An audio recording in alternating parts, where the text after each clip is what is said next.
పాకిస్తాన్కు ఎన్నిసార్లు గొడ్డలు పెట్లు పెడుతున్నా బుద్ధి రావట్లేదు. వక్ర బుద్ధితో దుర్మార్గపు ఆలోచనలతో భారత్ని ఏదో రకంగా ఇబ్బంది పెట్టాలని చూస్తుంది. ఇప్పుడు కొత్తగా వెలుగులోకి వచ్చిన అంశం అండి, చాలాసార్లు మనం విన్నాం లవ్ జిహాదీ అని. ఇంకా వాళ్ళు మారలేదు. అమాయకమైన హిందూ మహిళలను వాళ్ళు ట్రాప్ చేసి వాళ్ళు మాయ మాటలతో మతాలు మార్పించి అరాచకాలు చేయడానికి వారి దుశ్చర్యలను కొనసాగిస్తూనే ఉన్నారు. అతను పాకిస్తాన్ నుంచి వచ్చాడు, జాతీయత దాచిపెట్టాడు, అక్రమ పత్రాలతో ఉద్యోగం సంపాదించుకున్నాడు, ఆఫీసులో హిందూ యువతని ప్రేమ పేరుతో ముగ్గులోకి లాగాడు, ఇస్లాంలోకి మార్చేశాడు, కొన్నాళ్ళు కాపురం చేసి మళ్ళీ వేరే అమ్మాయిని ట్రాప్ చేశాడు, ఈ భార్యను వదిలేశాడు. ఇప్పుడు హిందూ యువతి పూర్తిగా మోసపోయింది. కానీ ఇంకెవరూ మోసపోకూడదని, లవ్ జిహాద్కు బలి కాకూడదని ఆమె రోడ్డెక్కింది. ఏ ముస్లిం అబ్బాయిని ఎవరిని మాత్రం నమ్మొద్దు, ఇలాంటి తప్పులు చెయ్యొద్దు. నేను ఒక పిచ్చి దానిలాగా ఈ బుర్కాలు వేసేసుకొని మా అమ్మ చనిపోయినా మా అమ్మ రైట్స్ కూడా నేను ఫుల్ఫిల్ చేయలేని ఒక పరిస్థితిలో ఉండి నేను ఇంత బాధపడుతున్నాను. మీరు మాత్రం ఈ తప్పు ఎప్పుడు చేయొద్దండి, ఎవ్వరు చేయొద్దు. ముస్లిమ్స్ని మాత్రం నమ్మొద్దండి, ప్లీజ్ నమ్మొద్దు. ఎంత దుర్మార్గం అండి. అసలు మన ఇంటెలిజెన్స్ కూడా ప్రతిదీ డాగ కన్ను వేయాల్సిన అవసరం ఉంది. ఇప్పుడు ఒక యువతి తన జీవితం నాశనం అయిపోయింది, ఊరు మార్చేశాడు, దొంగ సర్టిఫికెట్లతో ఉద్యోగం సంపాదించాడు, హిందూ యువతలే టార్గెట్గా వాళ్ళని మోసాలు చేస్తున్నాడు, వాళ్ళ జీవితాలతో ఆడుకుంటున్నారు, మతాలు మార్చేస్తున్నారు. ఇలాంటి దుర్మార్గులు భారతదేశంలో చాలా చోట్ల ఈ వికృతాలకి పాల్పడుతున్నారు. దీన్ని చాలా సీరియస్గా తీసుకోవాల్సిన అవసరం ఉంది. ఎవరైతే ఇలాంటి పనికి మాలిన పనులు చేస్తున్నారో, దుర్మార్గ ఆలోచనలతో యువతుల జీవితాలతో ఆడుకుంటున్నారో వాళ్ళకి ఎలాంటి శిక్ష పడాలంటే మళ్ళీ హిందూ యువతి వైపు వక్ర బుద్ధితో ఏ పాకిస్తానీ కూడా చూడకుండా ఉండాలి. ఆ రకంగా ట్రీట్మెంట్ ఉండాల్సిన అవసరం ఉంది. మొత్తం అసలు వివరాల్లోకి వెళ్తే ఆమె ధైర్యంగా పోలీసుల దగ్గరికి వచ్చింది. ఆమెకు అండగా సినీ నటి కూడా ఉన్నారు. ఎవరో ఒకరు అంటున్నారు కదా, మహిళా సంఘాలు, సినీ నటులు అందరూ కూడా ఎంటర్ అవుతున్నారు. మేము అండగా ఉంటాం, పద తేలుద్దామని. నా పేరు కీర్తి. నేను 24/7లో పనిచేసేటప్పుడు ఈ అబ్బాయిని కలిసినప్పుడు నేను ఆల్రెడీ పెళ్ళయి నాకు అప్పుడే డివోర్స్ కూడా అయిపోయింది. అయినా వీడు నన్ను లూర్ చేసి నేను చూసుకుంటా, అది చేస్తా, ఇది చేస్తానని చెప్పేసి నాకు ధైర్యం ఇచ్చేసి నాతో పెళ్లి చేసుకున్నాడు. అప్పటికి వాడు పాకిస్తానీ అది ఇది అని కూడా ఏమీ చెప్పలేదు. కాకపోతే తర్వాత పెళ్లి చేసుకుని నన్ను బాగా హింసించాడు. నా డబ్బులు కావాలి, నా పైసలు కావాలని చెప్పేసి, ఆస్తి తీసుకొని రా అది ఇది అని చెప్పేసి కూడా బాగా కొట్టేవాడు. నువ్వు నా మాట వినట్లేవు, నువ్వు ఎట్లయినా ముస్లిం అయిపోవాలి, నువ్వు ముస్లింగానే ఉండాలి అది ఇది అని చెప్పి నాకు ఫోర్స్ఫుల్గా కన్వర్ట్ చేశాడు. నా కూతుర్ని కూడా ఫోర్స్గా కన్వర్ట్ చేయించి ఇప్పుడు 10 years తర్వాత నాకు చీట్ చేసేసి వాడు ఇక్కడ ఇంకో అమ్మాయితో ఉన్నాడు.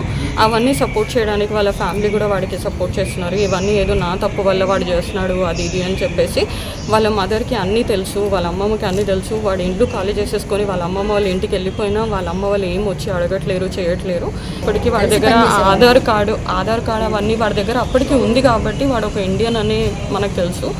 వాడు పాకిస్తానీ అని ఎప్పుడు డౌట్ రానివ్వలేదు, ఏం కాలేదు. అది కాకుండా వాడికి పెళ్ళి తర్వాత వచ్చేసిన దానికి కూడా నాకేం తెలియదు దాని గురించి. కాకపోతే వాళ్ళ అమ్మ ఇంకా వాళ్ళ తమ్ముడు ఇంకా ఎల్టీవీలోనే ఉన్నారు. అయినా వాళ్ళ దగ్గర అందరి దగ్గర ఆధార్ కార్డులు, ఓటర్ ఐడీలు, పాన్ కార్డులు అన్నీ ఉన్నాయి సార్. వాళ్ళు అవన్నీ పెట్టుకొని ఇక్కడ ఇండియన్ లీగల్స్ లాగానే ఉంటున్నారు. కాకపోతే ఆ డాక్యుమెంట్స్ అన్నీ ఫేక్. ఇంకా వీళ్ళు ఆల్రెడీ 2010, 2011లోనే డాక్యుమెంట్స్ అన్నీ చేయించుకున్నారు. ఇది ఎక్కడో కాదండి, హైదరాబాద్ మహానగరంలోనే, హైదరాబాద్ బంజారా హిల్స్లోని మౌంట్ బజారా కాలనీలో పాకిస్తాన్ మూలాలున్న ఫహద్ అనే వ్యక్తి. ఇతను ఎవరండి? పాకిస్తాన్ మూలాలున్న ఫహద్ అనే వ్యక్తి మౌంట్ బజార్లోని కీర్తి అనే హిందూ యువతిని మతం మార్పు చేయించి 2016లో వివాహం చేసుకున్నాడు. ఇతను ఆమె పేరు మార్చి దోహా ఫాతిమాగా మార్చాడు. ఫహద్ పేరు కూడా మార్చేశాడు. ఇంకా మతం మార్చితే ఇంక పేరు మార్చడానికి ఏముంది? వీళ్ళు కూడా అమాయకంగా అమ్మాయిలు కూడా ఎవరు పడితే వాళ్ళు ప్రేమ పేరుతో మోసాలు చేస్తుంటే వాడు ఎక్కడి నుంచి వచ్చాడు, వాడి నేపథ్యం ఏంటి? ఒకరితో ఒక మనం పెళ్లి జీవితాన్ని మనం పంచుకుందాం అనుకుంటే ఎన్ని చూడాలండి? గతంలో ఏ రకంగా ఉండేది? ఒక సంబంధంగా కుదుర్చుకోవాలంటే వెనక తరాలు 7 తరాలు చూసేవారట. వీడెవడో పుట్టారు, వాళ్ళ తాతగారు ఎవరు, వాళ్ళ తాతగారు ఎవరు, వాళ్ళ తాతగారు. ఇప్పుడు ఆ పరిస్థితి ఏమీ లేదు. వాట్సాప్లో అయిపోతున్నాయి లవ్లు, పెళ్ళిళ్ళకి రెడీ అయిపోతున్నారు, జీవితాలు నాశనం చేసుకుంటున్నారు.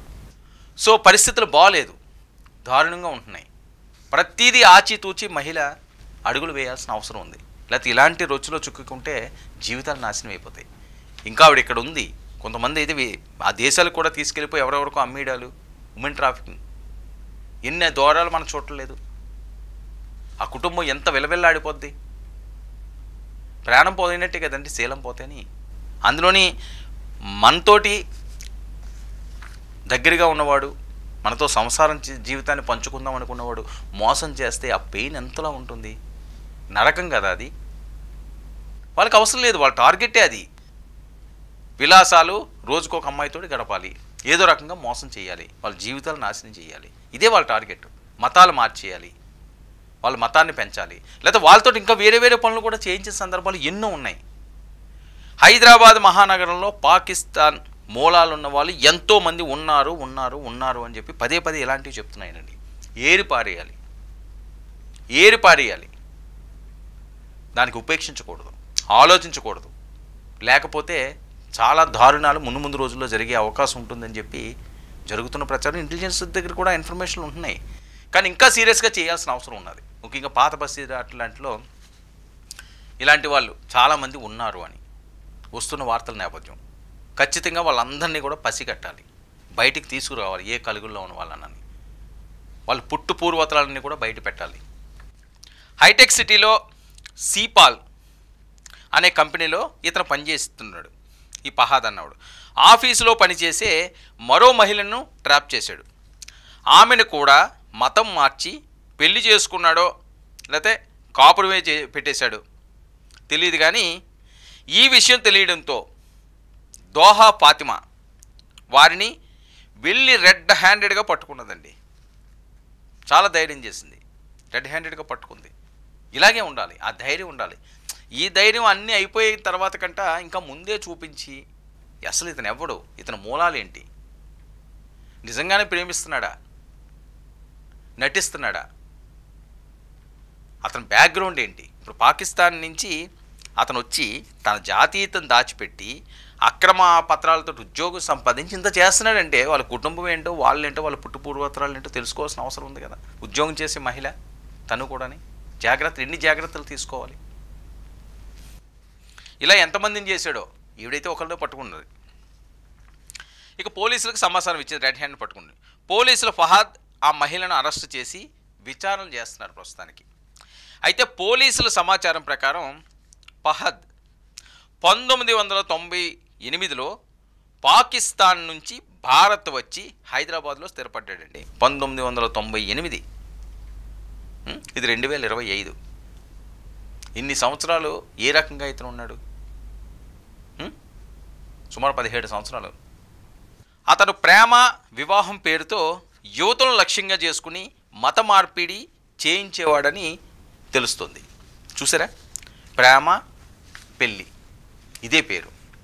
ఎంతమందిని మోసం చేస్తుంటాడు ఈ 17 సంవత్సరాల్లో. ఈ ఫాతిమా అన్న ఆవిడ ఒక్కడే మనకు బయటకు వస్తుంది.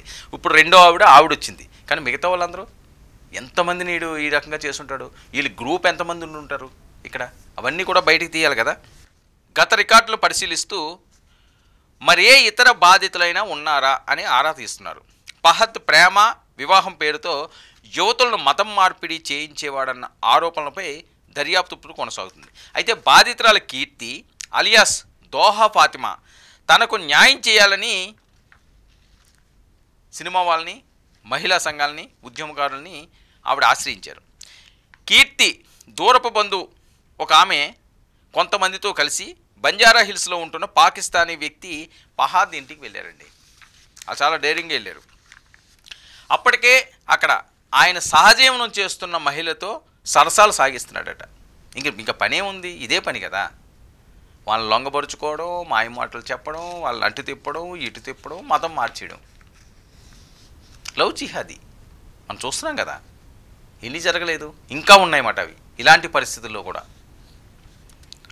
దీంతో వెంటనే పోలీసులకు సమాచారం ఇచ్చారు. పోలీసులు వచ్చి ఫహాద్ జాతీయతపై పరిశీలన చేశారు. పాకిస్తాన్ జాతీయుడికి హైదరాబాదులో ఐటీ ఉద్యోగం ఎలా వచ్చిందన్న దానిపై ఇప్పుడు ఆరా తీస్తున్నారండి. పాకిస్తాన్కి వచ్చినవాడు, అక్కడి నుంచి వచ్చినవాడు ఇక్కడ ఐటీ కంపెనీలో ఉద్యోగం ఏ రకంగా సంపాదించాడు అంటే వాళ్ళు ఎంతకన్నా తెగిస్తున్నారు అన్నమాట. ఎంతకన్నా తెగిస్తున్నారు. ఎన్ని అక్రమ పత్రాలు సృష్టించుంటాడో. ఇక్కడ ఉన్న వాళ్ళకి కూడా అసలు దేశం మీద ఏమాత్రం కూడా బాధ్యత లేదా? ఈ దొంగ పత్రాలు ఇచ్చిన వాళ్ళు అవనియండి, సృష్టించిన వాళ్ళు అవనియండి. అతను చేయరాని ఏదైనా అఘాయిత్యం చేస్తే మహిళలు అన్నది ఇది ఒక దారుణం. ఇది కాకుండా వేరేవేమన్నా ప్లాన్ చేస్తే ఇన్ని సంవత్సరాలు ఇక్కడ ఉంటున్నాడు అంటే మొత్తం సిటీ అంతా కూడా అది తెలిసి ఉంటుంది ఎక్కడ ఏం జరుగుతున్నదని. మొత్తం మ్యాప్ అంతా ఉండి ఉంటుంది. వేరే దానికి కూడా ఇతను ఉపయోగిస్తే ఇతనితో పాటు ఎంతమంది వచ్చారు?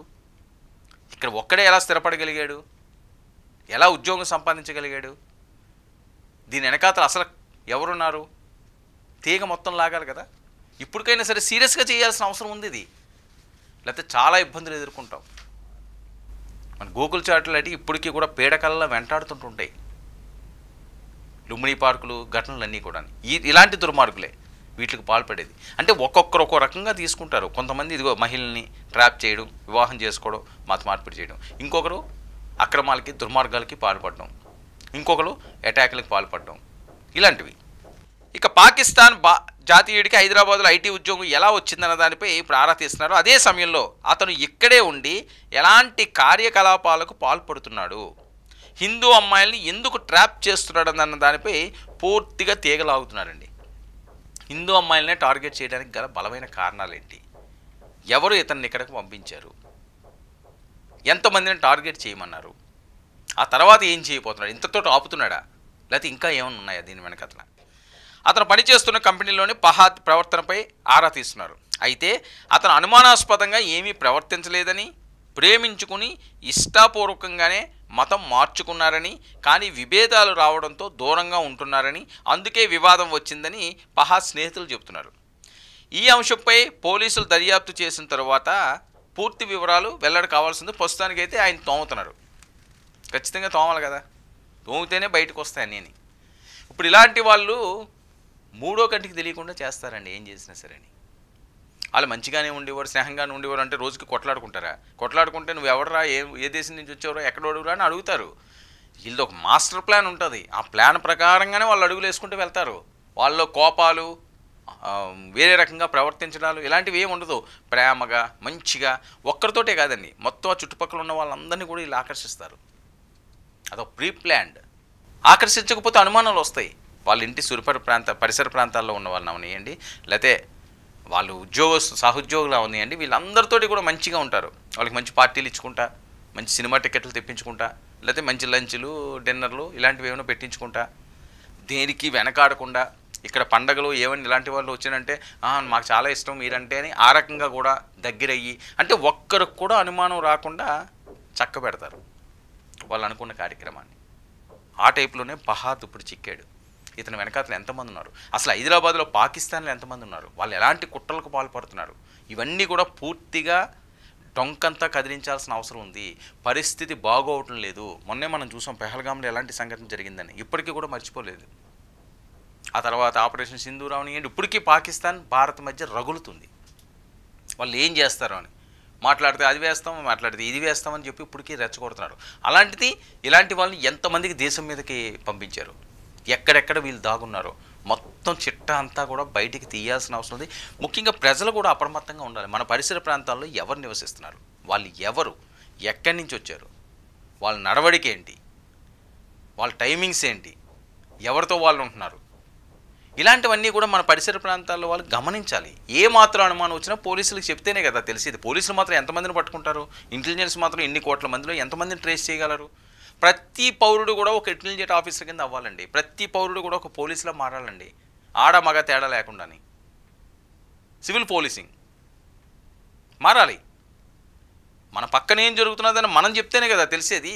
మన పక్కన ఏం జరిగినా మనకు పర్లేదు, మన పని మనకు జరుగుతుంది కదా అనే ధోరణి నుంచి బయటికి రాకపోతే ఎన్నో ప్రాణాలు పణంగా పెట్టాల్సిన పరిస్థితి, ఎంతోమంది అమాయకుల ప్రాణాలు పోయిపోయే పరిస్థితి. అందులో మనం ఉండొచ్చు, వేరే వాళ్ళు ఉండొచ్చు.